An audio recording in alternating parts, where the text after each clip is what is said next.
जनसंख्या के दृष्टिकोण से भारत हमारा देश विश्व में दूसरे नंबर पे है, यानी कि हम दुनिया में दूसरे नंबर की सबसे अधिक जनसंख्या वाले देश हैं। हमारे पास हमारे देश में 20% दुनिया की आबादी है, विश्व की 20% आबादी है।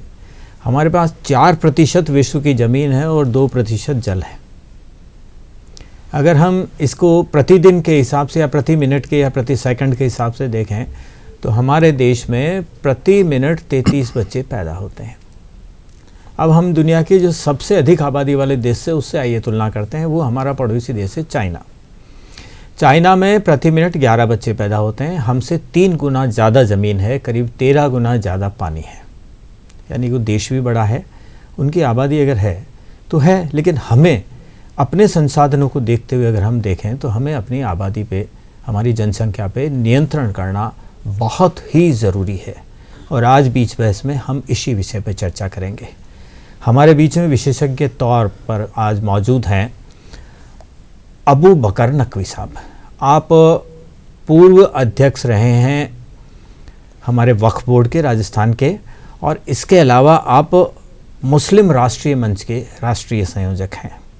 आपका स्वागत है हमारे कार्यक्रम बीच बहस में। Thank you sir. सबसे पहले तो हमारे जो दर्शक हैं वो ये जानना चाहेंगे कि हमारा देश जो सबसे आबादी वाला देश है, उसमें एक गुण है जी कि हमारे पास लगभग 50% आबादी 2011 की जनगणना के अनुसार वो युवा हैं, 25 वर्ष की उम्र के आसपास हैं। तो हम जनसंख्या को लेके इतनी चर्चा जो आजकल चर्चा में है वो क्यों कर रहे हैं, क्या कारण है इसके पीछे? देखिए, सबसे पहले तो मैं आपका शुक्रिया अदा करता हूँ कि आपने एक ऐसा विषय लिया है जो इस देश के लिए, इस देश की जनता के लिए बहुत ज़रूरी है। जनसंख्या नियंत्रण, ये बहुत पहले से कोशिशें भी की जा रही हैं और होना भी चाहिए। जब से हमारे प्रधानमंत्री सम्माननीय नरेंद्र मोदी जी आए, इसको एक बहुत अंडरलाइन देकर इस पे काम कर रहे हैं, काबिल तारीफ़ कर रहे हैं, महत्व दे रहे हैं। तो इसके लिए हम देशवासी उनका शुक्रिया अदा करते हैं। चूँकि किसी भी चीज़ को, किसी भी काम को करने के लिए जहाँ तक जब तक वो मैसेज नहीं जाए कि इससे हमारा क्या फ़ायदा होगा, तब तक वो आदमी इसमें इंटरेस्ट नहीं लेता जी। तो इसमें हमें अंडरलाइन करना चाहिए परिवार को, और परिवार से शुरुआत होता है, परिवार से मुल्क बनता है एक एक करके जी। तो परिवार को जब तक ये महसूस नहीं होगा कि इसमें हमारा क्या फ़ायदा है, क्या महसूस होना चाहिए परिवार, अच्छा महसूस नहीं होगा, तब तक वो इसमें सहयोग नहीं करेंगे। सिर्फ एक मोटा मोटा अपन कहें जनसंख्या नियंत्रण करना चाहिए, कम बच्चे करना चाहिए, यूँ करना चाहिए, तो उसको दूसरे विषय पे ले जाके कभी धर्म की तरफ मुड़ जाते हैं, कभी किसी तरीके से कि तो देन है, मालिक की देन है, इस विषय में वो ले जाते हैं। लेकिन हम उनको अगर बीच के अंदर जाकर उनको इस तरीके से समझाएं तक ये बात जाए कि परिवार को स्वच्छ बनाने के लिए, आगे बढ़ाने के लिए, तंदुरुस्त रखने के लिए, खुशहाल रखने के लिए, बहुत ज़्यादा बीमारियों से परेशान नहीं हो, इन बातों को ध्यान में रखने के लिए बहुत ज़रूरी है कि हमारा परिवार छोटा होना चाहिए। तब उनको ये महसूस होगा कि वाकई में यकीनन जिनके अभी 8-8, 10-10, 6-6 बच्चे पे पुराने जो थे 20 साल, 30 साल, 40 साल पुराने, तो वो भी इस बात को महसूस करते थे कि किस तरीके से बच्चों को आगे बढ़ाएं, परेशानी महसूस करते थे। जैसा भी आपने बताया 2011 की जनगणना के अंदर 25 साल से कम वाले युवा हमारे पास देश के अंदर हैं। तो ये हमारे लिए बहुत अच्छा एक मौका है कि उनको इस तरीके से गाइडलाइन हमें देना चाहिए और उनको भी समझना चाहिए। आपके चैनल के माध्यम से मैं उनको जानकारी देना चाहूँगा, उनसे गुजारिश करना चाहूँगा कि अपने परिवार को खुशहाल, हंसमुख बनाए रखने के लिए छोटा परिवार बहुत ही ज़रूरी है। आप नियंत्रण पे ध्यान न दें, आप इस बात पे ध्यान दें कि मेरा छोटा परिवार होगा तो कितना आगे बढ़ सकेगा, कितनी एजुकेशन ले सकेगा, कितना खुशहाल रह सकेगा, किस तरीके से वो परवरिश कर सकेंगे। इन बातों को ध्यान में देंगे तो यकीनन इस बात को आगे बढ़ाने के लिए, बच्चों को बच्चे कम करने के लिए उनके दिमाग में 100% बैठेगी। तो नकवी साहब, बात हुई कि छोटा परिवार सुखी परिवार। बेशक छोटा परिवार होगा तो सुखी परिवार होगा। उसको जैसा आपने कहा कि उससे स्वास्थ्य का भी लाभ मिलेगा, पढ़ा सकेंगे बच्चों को, अपने बच्चों को 2 जून रोटी मिल सकेगी, उनका स्वास्थ्य अच्छा रहेगा। ये एक बात और जो महत्वपूर्ण है कि पिछले दिनों में दिल्ली हाईकोर्ट में एक याचिका दी गई कि ये जनसंख्या नियंत्रण के बारे में कानून बनना चाहिए। बात भी मुझे लगता है सही है कि इससे पहले जो प्रयास हुआ उसमें 15 फरवरी 2000 को एक कानून बना था जिसमें हमारा जनसंख्या नियंत्रण के लिए एक रूपरेखा बनी। उसके बाद 20 साल हो गए, उसमें कोई बदलाव अभी तक नहीं आया। और मुझे जो आंकड़ों की जानकारी है, जिसमें एक स्टेटस रिपोर्ट वर्ल्ड लेवल पर तैयार हुई थी, उसमें ये कहा गया कि हम 7 साल में चाइना को भी पछाड़ देंगे इस मामले में। तो ये ऐसा ना हो, हमारी जनसंख्या पे नियंत्रण हो। तो आप क्या समझते हैं कि ये नया जनसंख्या नियंत्रण कानून आना आवश्यक है? देखिए, बहुत जिसने भी लगाई हाई कोर्ट में, सुप्रीम कोर्ट में, ये बहुत ही अच्छा कदम है, क्योंकि कुछ लोग हठधर्मी होते हैं, ज़िद्दी होते हैं, अच्छा महसूस करते हुए भी इस पर जिद पे आ जाते हैं कि ऐसा नहीं हो। लेकिन अब कोर्ट के अंदर ऐसी बात रखी है तो यकीनन इस बात को मैं समझता हूँ माननीय प्रधानमंत्री जी को संज्ञान लेते हुए इस पे एक कानून बनाया जाना चाहिए, क्योंकि ये किसी व्यक्ति की खुशहाली का मसला नहीं बल्कि पूरे मुल्क का खुशहाली का मसला है। बिल्कुल सही। मैं समझो मेरा परिवार खुशहाल है, लेकिन जो इसका नेतृत्व कर रहा है इस मुल्क का, माननीय नरेंद्र मोदी जी, उनको ये महसूस है कि मतलब मुल्क को कैसे खुशहाल रखना है, उनके लिए पूरे देश की जिम्मेदारी बनती है। तो अगर सुप्रीम कोर्ट ने किसी ने लगाया इस तरीके के, तो मैं भी इस बात का पक्षधर हूँ कि इसका नियंत्रण का एक बनना चाहिए, कानून बनना चाहिए, जिससे कि जो खुशहाल लोग जो समझते हैं वो तो रखेंगे, लेकिन इस कानून की वजह से वो लोग भी जो समझते हुए भी नासमझ होते हैं उनको भी मैं समझता हूँ नियंत्रण करने के अंदर, इसके अंदर मदद मिलेगी, सहयोग मिलेगा। ये एक अच्छी बात है और मेरा इसके अंदर यही वो है कि इसका यकीनन एक कानून बनना चाहिए ताकि मुल्क हमारा तरक्की की तरफ बढ़े, खुशहाल हो। और आने वाले टाइम में जैसे बता रहे हो कि हमारे पड़ोसी मुल्क को पिछाड़ दे, ऐसा नहीं होना चाहिए। कम ही जनसंख्या रहकर हम खुशहाल रहें, दूसरा मुल्क क्या करता है उसका वो जाने, लेकिन हमारे देश को हम वो करें, खुशहाल करें, आगे बढ़ाएं। एक अंतर्राष्ट्रीय रिपोर्ट नकवी साहब अभी आई है जी, और वो 2017 में उसको रिव्यू किया गया था, 3 साल पुरानी रिपोर्ट है। उस रिपोर्ट में ये कहा गया कि वो UNFPA जो यूनाइटेड नेशंस का जो अंतर्राष्ट्रीय संस्था, उसका जो पॉपुलेशन फंड है, उसने उस रिपोर्ट को रिलीज किया है। उसमें ये कहना है कि हमारी भारत की जो पॉपुलेशन है वो कुछ वर्षों में 1.36 बिलियन तक पहुंच जाएगी। तो इसका क्या विपरीत प्रभाव पड़ेगा हमारे सभी पूरे समाज पे और भारत देश पे? देखिए, बहुत ज़्यादा ये होने पे तो चारों तरफ परेशानी ही परेशानी महसूस होगी, परिवार से लेके, मुल्क से लेके, सूबे से लेके, खान पीन से लेके, रहन सहन से लेके, ये जो बढ़ती है जनसंख्या, इसमें न सिर्फ जनसंख्या का बढ़ना है बल्कि हर तरीके से इसमें परेशानियाँ महसूस होती हैं इंसान को। तो इसके लिए तो हमें बहुत ज़रूरी है कि हमारे जो लोग हैं, जो हमारे समझदार हैं, NGOs हैं, या जो हमारे जैसे PM साहब मोदी जी इसके लिए कोशिश कर रहे हैं, उन बातों को आगे बढ़ाकर, और ये नियंत्रण बहुत ही ज़रूरी है। बहुत ज़्यादा हमारे यहाँ मुल्क में जनता हो, जनसंख्या हो, ये बहुत गलत वो रहेगा हमारे मुल्क वासियों के लिए, हिंदुस्तान के लिए। कि हम अगर पॉपुलेशन पे नियंत्रण करें, अपनी जनसंख्या पे नियंत्रण करें, तो थोड़े रोजगार ज़्यादा मिलेंगे, बेशक बेशक, जो कीमतें हैं बाजार में वस्तुओं की वो कम होंगी, हमें ज़मीन ज़्यादा मिलेगी, बड़े मकान हम बनवा सकेंगे। तो हमारे सभी तरह का जो वैभव, जो खुशी हमें मिलनी चाहिए वो शायद हमें इसमें मिलेगी। एक बहुत अच्छी बात नकवी जी मुझे लग रही है कि आप पहले अध्यक्ष रहे हैं वक्फ बोर्ड के राजस्थान के। ये हमारे लिए खुशी की बात है, आज हमारे कार्यक्रम में आप पधारे हैं, और आप राष्ट्रीय मंच, जो मुस्लिम राष्ट्रीय मंच है, उसके भी अध्यक्ष हैं। जब पॉपुलेशन की या जनसंख्या की बात आती है तो एक बिंदु ये आता है कि इसमें धर्म और रूढ़िवादिता, जी, ये दोनों भी आड़े आते हैं, कि धर्म आड़े आ जाता है और रूढ़िवादिता आ जाती है। ये मैं समझता हूँ आपके लिए एक बहुत महत्वपूर्ण प्रश्न है, मैं आपके सामने रखना चाहूँगा आपके विचारों के लिए। देखिए, जब वक्फ बोर्ड का चेयरमैन था मैं, उस वक्त भी महसूस करता था कि किस तरीके से एक छोटी सी बच्ची, 25-30 साल की बच्ची, छोटे छोटे 4-4 बच्चों को लेकर आती थी, किसी को डाइवर्स, किसी को तलाक। तो ऐसी स्थिति के अंदर मुझे खुद को भी दुख होता था कि काश एक ही बच्चा होता तो किस तरीके से खुशहाली अपनी ज़िंदगी गुजार सकते थे। धर्म वाला जो मसला है, ये वही लोग जोड़ते हैं जो हठधर्मी होते हैं, जो ज़िद्दी होते हैं, ये करें लेकिन नहीं माने इसको। जैसे ट्रिपल तलाक के अंदर बहुत वो लगाया लोगों ने कि ऐसा नहीं होना चाहिए, लेकिन अच्छी बात थी, इसलिए कानून भी आया और लिटरेट लोगों ने भी इसे एक्सेप्ट किया। पूरे देश के अंदर इसके अंदर महसूस किया कि जिनकी बेटी बहू इस तरीके से हो जाती थी 1 मिनट के अंदर, उनको अब नहीं होना पड़ेगा। वही बात इसके अंदर है, धर्म का इसके अंदर आड़ लेकर जनसंख्या नियंत्रण पे किसी को आड़ नहीं लगाना चाहिए। और वो रूढ़िवादिता या धर्म को बीच में लेकर कहते हैं कि जितने होंगे नसीब की बात है, ये गलत, बहुत गलत बात है, इलिटरेट वाली बात है, अनएजुकेशन वाली बात है। इसका मतलब ये कि एजुकेशन नहीं उनके पास, वो अपने आप को समझने के बजाय अपने आप को अंधेरे में डाल रहे हैं। तो इस वाले मसले में, जनसंख्या के नियंत्रण वाले मसले में, धर्म के आड़ में समझता हूँ किसी को नहीं लेना चाहिए।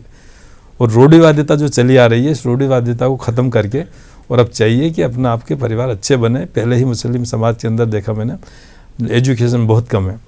पिछली सरकारें जो आई है उन्होंने सिर्फ वोट बैंक माना है, मुसलमानों को बंधवा मजदूर माना है, इन बातों पे ध्यान नहीं दिया। बस सिर्फ एक मैसेज देते थे वो कि दो या 3 बच्चे, 2 बच्चे, लेकिन उनको ज़मीन पे कभी नहीं उतारा उन्होंने। जी। हमारे मोदी साहब, नरेंद्र मोदी जी इस बात को ज़मीन तक ला रहे हैं कि ऐसा क्यों करना चाहिए, इससे क्या आप लोगों को फ़ायदा होगा, इससे मुल्क कैसे होगी, सारी बातें जो है ज़मीन पे इसलिए ला रहे हैं कि अल्हम्दुलिल्लाह इस मुल्क को एक ऐसे प्रधानमंत्री मिला है जो बिल्कुल ज़मीन से निकल कर ऊपर आए। जी। तो ये जो आपकी संस्था है राष्ट्रीय मुस्लिम मंच जो है, तो क्या ये महसूस करती है कि इसलिए कोई आपके समाज में जागरूकता की ज़रूरत है? क्या प्रयास किए जा रहे हैं? देखिए, मैं यहाँ बैठा हूँ इसलिए बात नहीं बता रहा, बल्कि 2002 से जी माननीय इंद्रेश कुमार जी जो राष्ट्रीय स्वयंसेवक संघ के सदस्य हैं और मुस्लिम राष्ट्रीय मंच के मार्गदर्शक हैं, जिन्होंने पूरे देश में इस संगठन को फैलाया फुलाया सिर्फ इसलिए कि राष्ट्रवादिता की बात आगे लाए, एजुकेशन या ऐसी कमियां, उन कमियों को दूर करने के लिए संगठन आगे आए। और ये जनसंख्या नियंत्रण वाला विषय भी उन्होंने अंडरलाइन करके बहुत 2002-03 से तो मुझे ध्यान है इस संगठन में जब से जुड़ा, जहाँ भी हमारे प्रोग्राम्स होते हैं मुस्लिम राष्ट्रीय मंच के, चाहे रक्षाबंधन वाले हों, चाहे हमारे ईद बकरा ईद पे हो, चाहे रोज़ इफ्तार वाले हो, जितने बड़े बड़े प्रोग्राम हैं, छोटे छोटे प्रोग्राम जो भी होते हैं, उन सब में इस विषय को हमारे माननीय इंद्रेश जी भाई साहब जो हैं स्पेशली लेते हैं कि अपने परिवार को खुशहाल बनाओ। कैसे बनेगा? जनसंख्या नियंत्रण करें, 8-8, 10-10 की जगह 2 बच्चे रखें ताकि हम खुशहाल रह सकें, आगे बढ़ सकें। कई कहते हैं 2 बच्चे हो गए तो साहब तीसरा बच्चा होना चाहिए, चौथा 3 हो गए तो नहीं, ये नहीं। बच्चियाँ भी आज मैं समझता हूँ कि हमारे बेटों से ज़्यादा मोहब्बत बेटियाँ ही करती है। सौभाग्यशाली खुशकिस्मत होते हैं वो लोग जिनके घर में बेटियाँ होती है। इन बात को रूढ़िवादी करते तो लोग बाकी बेटी बेटा भी होना चाहिए, लेकिन 2 होने के बाद मैं समझता हूँ उनको रोककर उन्हीं की परवरिश करना चाहिए, उन्हीं के लिए वो करना चाहिए ताकि परिवार को खुशहाल आगे बढ़ा सके। तो कट्टरवादी या रूढ़िवादी या धर्म के बहाने से इसके कोई विरोध करता हूँ तो बहुत गलत है, और उसके अंदर मैं समझता हूँ जो कानून बनेगा वो काम में आएगा इसके अंदर। लेकिन सर इसमें जो सामाजिक बदलाव हो उसके लिए क्या किया जाना चाहिए और आपकी संस्था उसमें क्या करे? तो मुस्लिम राष्ट्रीय मंच ने, जैसे मैंने आपको बताया कि इस तरीके से लाखों हमारे सदस्य इसके बने हुए हैं पूरे देश के अंदर, करीबन 23-24 स्टेट के अंदर मुस्लिम राष्ट्रीय मंच माननीय इंद्रेश जी के नेतृत्व में काम कर रहे हैं। और अलग अलग सूबे जो हमें जिम्मेदारियां दे रखी, 2-3 स्टेट वो देंगे, 2-3 स्टेट वो देखेंगे, तो वो जाके अपने जिला स्तर तक, तहसील स्तर तक इसकी शाखाएं गई हैं। और ये जो बातें हैं तो मैं समझता हूँ कि संदेश वहाँ तक जा रहा है, संदेश वहाँ तक बहुत पहले से जा रहा है, लेकिन जब से ये प्रधानमंत्री जी ने इस विषय को देखना शुरू किया है तब से हमारा और मनोबल बढ़ा है कि सरकार की भी इधर नज़र है, प्रधानमंत्री जी की भी इधर नज़र है, उनकी भी ऐसी सोच है जैसे मुस्लिम राष्ट्रीय मंच के मार्गदर्शक सम्मानीय इंद्रेश जी भाई साहब की है। तो इन सारी बातों को ध्यान में रखते हुए मुस्लिम राष्ट्रीय मंच ज़मीन तक, नीचे तक, परिवार तक जाकर इन बातों को रखना, न सिर्फ मीटिंगों के बल्कि परिवार में जाके भी इस तरीके की बातें इंडिविजुअली समझाइश की जाती है, जो मैं समझता हूँ ज़्यादा कारगर साबित होती है। एक आप बड़े के प्रोग्राम में इस बात को रखें, वो इतनी कारगर नहीं होगी जितने उसके घर के अंदर जाके उनकी बात रखें। अब इतने रखे कहाँ से लाएं? तो मैं समझता हूँ जो लाखों की संख्या जो हमारी सदस्यता हो रही है मुस्लिम कार्यकर्ता, वो कार्यकर्ता पहले उसको ज़मीन पे अपने पड़ोस के अंदर जाके इस बात को रखना चाहता है, और इस बात को एक्सेप्ट भी करते हैं लोग बाकी मुस्लिम राष्ट्रीय मंच के अंदर एजुकेटेड लोग। अब से पहले देखिए हमें किसी ने भी इस देश के अंदर ऐसा रास्ता नहीं बताया कि राष्ट्र के लिए कैसे काम किया जाए, चाहे जनसंख्या नियंत्रण हो, चाहे और विषय ट्रिपल तलाक जैसे विषय आए हो, चाहे और विषय आए हो 370 जैसे। ये मुस्लिम राष्ट्रीय मंच के मार्गदर्शक इंद्रेश कुमार जी ने ये एक नई रास्ता चलाया, नई राह चलाई है कि मुस्लिमों को इस मुल्क के अंदर जो ऐसा करना चाहिए वो नहीं कर रहे, आपको ऐसा करना चाहिए। ये सब्जेक्ट हमें पहले कांग्रेस या किसी भी पार्टी ने नहीं दिया, बल्कि ये तो आपने सही कहा, ये हम भी समाज में जब घूमते हैं तो महसूस करते हैं कि एक छोटा तबका ऐसा है जो शायद इसका विरोध करता हो, लेकिन शहरों में अगर आप देखें तो जो मुस्लिम आबादी है उनमें मेरे ऐसे मित्र हैं जिनके सिर्फ एक बच्चा है, लेकिन ये इसमें बदलाव की ज़रूरत है। एक और बड़ी बात है जो बड़ी विस्फोटक है और जो दिमाग एकदम ऐसा गर्म कर देती है, ख़राब कर देती है, जिससे इस विषय और भी ऊपर आ जाता है। हमारी जो 2000 में जो नीति बनी जनसंख्या नियंत्रण की, उसमें एक लक्ष्य था कि 2035 तक हम जो जनसंख्या की वृद्धि दर है, ग्रोथ है, उसको स्थिर कर देंगे, स्टेबल कर देंगे। लेकिन अभी जो आंकड़े सामने आ रहे हैं उससे नकवी साहब ऐसा लगता है कि शायद 2070 तक हम इस दर को जो है स्थिर लाने में सफल नहीं होंगे। तो क्या इस पृष्ठभूमि में भी ज़रूरी है कि नई जनसंख्या नियंत्रण नीति आए और उसे प्रभावी रूप से लागू किया? देखिए 2000 के अंदर जो इन्होंने नीति ली जनसंख्या वाली, उसको कागज़ों में ली, इन्होंने मैदान तक, फील्ड तक उसे पहुँचाने की कोशिश नहीं की। अगर उसमें कोशिश करते तो यकीनन स्थिर भी नहीं पाती, तो कुछ कम तो हो पाती, बल्कि आगे बढ़ी हो रही। तो ये जो सरकारें जो पहले आई उन्होंने इनको अपने उसमें तो लिया इन्होंने डिसीजन के अंदर अपने को जो अपने जो वादे थे उस पर, लेकिन इसको लागू करने के अंदर या ज़मीन पे समझाने के लिए ये कभी भी उन्होंने कोशिश नहीं की। ये वजह रही है कि ये नीति 2000 में आने के बावजूद भी इस पर बहुत ज़्यादा काम नहीं हो पाया। अब जब से 2014 से हमारे माननीय नरेंद्र मोदी जी पीएम बने, तब से देख लीजिए इसकी किस तरीके की स्पीड आई, किस तरह लोग इसे कोर्ट के अंदर लगा रहे हैं, कैसे अपनी चाहत बता रहे हैं, कैसे अपनी सोच बता रहे हैं, कैसे मंच के लोग हमारे माननीय इंदिरा जी के नेतृत्व में काम कर रहे हैं। इसी तरीके जो लिटरेट जो लोग हैं, मुस्लिम लिटरेट या जो दलित लिटरेट, वो भी इस बात को अपने परिवारों तक, अपने समाज तक पहुँचा रहे हैं कि आगे बढ़ने के लिए, खुशहाल के लिए बहुत ज़रूरी है कि आप इसको नियंत्रण में करें। अपने बच्चे इतने ही करें जिसको हम खुशहाली के साथ, इज्जत के साथ, तंदुरुस्ती के साथ उनको हम पाल सकें। तो ये जो नीति अब जो आएगी या चल रही है, मैं समझता हूँ इसको बहुत मजबूती के साथ भी मोदी जी रखेंगे तो इसका असर यकीनन पड़ेगा। क्योंकि कुछ चीज़ें ऐसी होती है रूढ़िवादिताओं की, इस तरीके से जो ज़िद्दी लोग होते हैं उनकी, कि वो सच समझने के बाद भी उसको सच मानने को तैयार नहीं होते, इग्नोर करते हैं। उसके लिए ये नीति बहुत ज़रूरी है। एक और बात है कि ये जो हमारी जनसंख्या पे नियंत्रण की नीति है, प्रधानमंत्री जी अल्पसंख्यक वर्ग के विकास पे बड़ा काम कर रहे हैं। उन्होंने एक 15 सूत्री कार्यक्रम भी दिया है जिससे अल्पसंख्यकों का, क्या ये भी किसी तरह से जो हमारी पॉपुलेशन नियंत्रण या जनसंख्या नियंत्रण की जो नीति उस पर कहीं जुड़ी हुई है? देखिए, बहुत ही बढ़िया सवाल किया आपने कि अल्पसंख्यक मंत्रालय एक अलग से मंत्रालय बना रखा माननीय मोदी साहब ने, और सिर्फ बना ही नहीं रखा बल्कि उसके अंदर योजनाएं भी दी है उन्होंने। जैसे उन्होंने उस्ताद योजना दे रखी है, महिलाओं के लिए रोशनी योजना दे रखी है। उनके अंदर जो छोटे छोटे घरों के अंदर कुटीर उद्योग होते हैं, लघु उद्योग होते हैं, उनके अंदर ऐसे छोटे छोटे काम जिससे वो अपने परिवार के जरिए बनाकर उसको मार्केट के अंदर दे सके। अब उसको बनाने के लिए पैसे कहाँ से लाएं, उसके लिए भी उन्होंने प्रधानमंत्री योजना जो है हमारे अल्पसंख्यक मंत्रालय के जरिए, उसमें भी लोन देने की बहुत कम ब्याज पे या बिल्कुल ज़ीरो उस पर लोन देने का उन्होंने सिस्टम करा। ये लीजिए, इससे आप कमाइए, फिर आप जाइए। जैसे अभी हाल ही के अंदर दिल्ली के अंदर हाट बाज़ार लगा हुआ जी, कभी ग्वालियर के अंदर, कभी लखनऊ के अंदर, इस अल्पसंख्यक मंत्रालय के जरिए ही ये हाट बाज़ार लगता है, ताकि जो लघु उद्योग वाले जो हैं उन सामानों को अगर कहीं नहीं बेच पाते तो वहाँ पर आकर अपना वो रखें, उसको सामने रखें और वहाँ पर आकर उसको बेचें। उसके लिए एक बहुत बड़ा मार्केट ये हाट बाज़ार के ज़रिए हमारे अल्पसंख्यक मंत्रालय ने दे रखा है। और इन योजनाओं के ज़रिए मैंने पहले कभी महसूस नहीं किया कि इस तरीके कभी लाभ किसी सरकारों ने दिया हो, जैसा ही 6-7 साल से महसूस किया जब से मोदी जी आए। वो इस बात को, सबसे बड़ी बात यह है कि वो इस बात को महसूस करते हैं हिंदुस्तान के प्रधानमंत्री। ये मुद्दा तो रहा आर्थिक स्वावलंबन, यानी कि अल्पसंख्यक वर्ग जो है उसमें आर्थिक स्वावलंबन हो, वो कुछ आय के जरिए पैदा हो, और उनको भी फैसिलिटेट किया जा रहा है कि जो हाट बाजार लगे उनमें वो बाजार सामान बेच सके।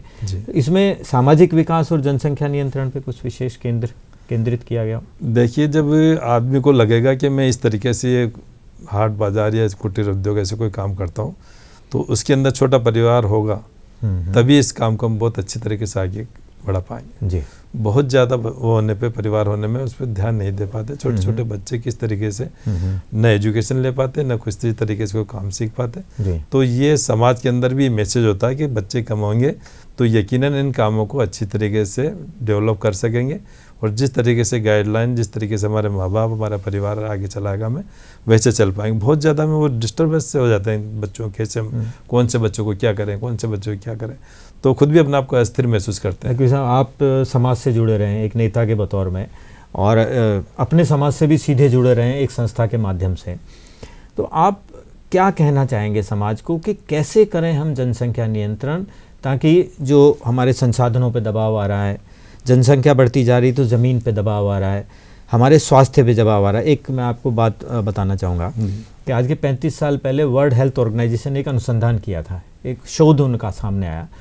उसमें उस समय ये कहा गया था कि हिंदुस्तान में एक महिला जब पनघट पे जाती है, पहले पानी 40 साल पहले खेत कुओं से पानी लाया जाता था, तो एक महिला दूसरी महिला जिसके एक बच्चा, उसको ये कहती थी एक आँख को कहीं कदे भी फूट जाओ, और वो संदेश ऐसा जाता था कि एक महिला जो है एक के बजाय 3, 4, 5, 6 बच्चे कर लेती थी, और उसमें शिशु मृत्यु दर का भी एक बड़ा योगदान था।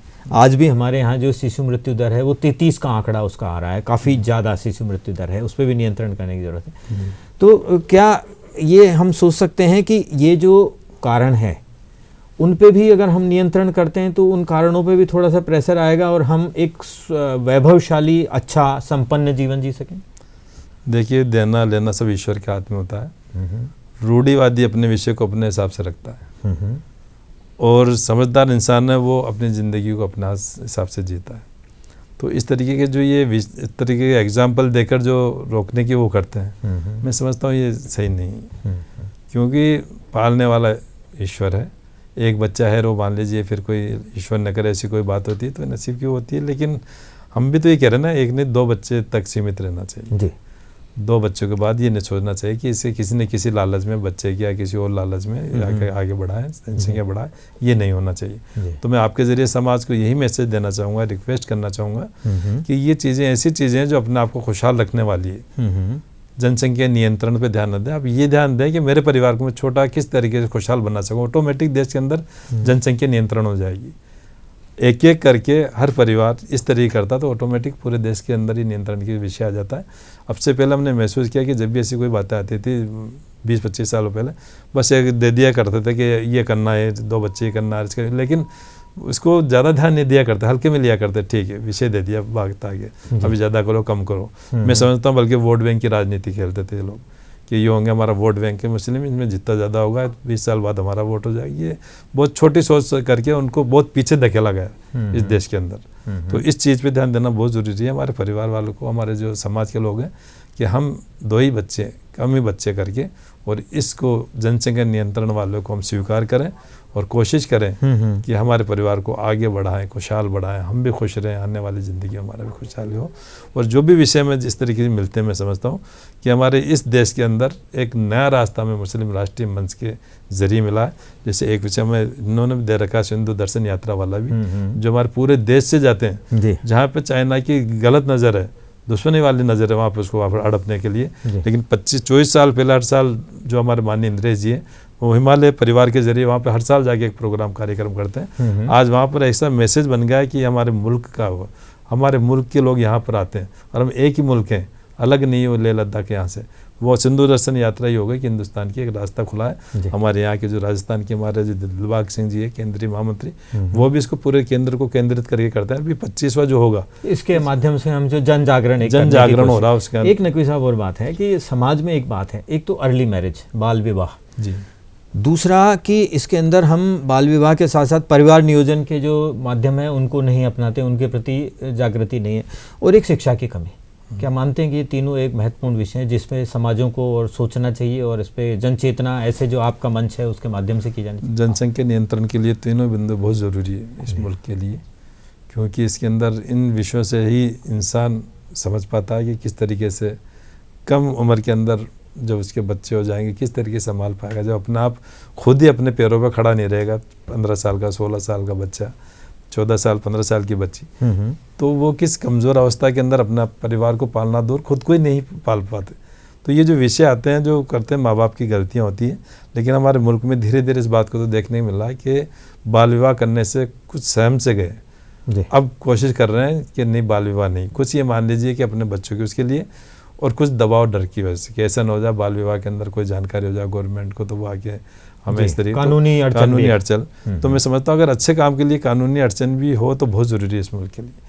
तो ये जो अपना जो जनसंख्या नियंत्रण वाला है, इसके अंदर भी अगर कानून आता है तो हम स्वागत करेंगे, इस देश के अंदर होना चाहिए, ताकि जो लिटरेट लोग हैं, समझदार लोग हैं, वो तो अपना आप करते हैं, लेकिन जो हठधर्मी या जो रूढ़िवादी या ज़िद्दी लोग अच्छा समझ के भी उसको गलत समझते रहे जान करके, उनके लिए बहुत ज़रूरी है कि कानून बने और हिंदुस्तान के अंदर जनसंख्या नियंत्रण हो। नकवी साहब, आपने बड़े विस्तार से रोशनी डाली इस विषय पे कि कैसे हम जनसंख्या को नियंत्रण करें, कैसे हम जो हमारे बीच में अवरोध हैं, चाहे धार्मिक अवरोध हैं, चाहे वो रूढ़िवादिता के अवरोध हैं, या परिवार नियोजन के माध्यमों के प्रति हमारी जो इग्नोरेंस है, हम उसका ध्यान नहीं दे रहे, या जो बालिका विवाह, छोटा उम्र में जो विवाह हो जाता है उसका, या शिक्षा की कमी जो है, आपने बहुत विस्तार से रोशनी डाली, उसके लिए धन्यवाद। दर्शकों, ये आवश्यक है कि हम किसी न किसी तरह से अपनी जनसंख्या पर नियंत्रण करें, और ये भी ज़रूरी है कि उसके लिए कोई उचित कानून अगर आता है तो हम उसका स्वागत करें और उन सभी बातों पर ध्यान दें जो उस कानून में सम्मिलित किए जा सकते हैं, ताकि हमने अपने देश के वैभव को, अपने देश की प्रगति को, हमारे देश की उन्नति को और हमारे जीवन और परिवार के आनंद को, जैसा कि नकवी साहब ने कहा, उसको हम वापस प्राप्त कर सकें और हम आगे से आगे प्रगति करते रहें। जनसंख्या का जो अवरोध है, जो जनसंख्या हमारी बढ़ती जा रही है, उस पर हम किस तरह से नियंत्रण पा सकें, ये हमको भी सोचना पड़ेगा, समाज को भी सोचना पड़ेगा, राष्ट्र को भी सोचना पड़ेगा और सरकार को भी सोचना पड़ेगा। आप हमारे कार्यक्रम में आए नकवी साहब, बहुत बहुत धन्यवाद। धन्यवाद साहब, बहुत बहुत धन्यवाद आपका भी।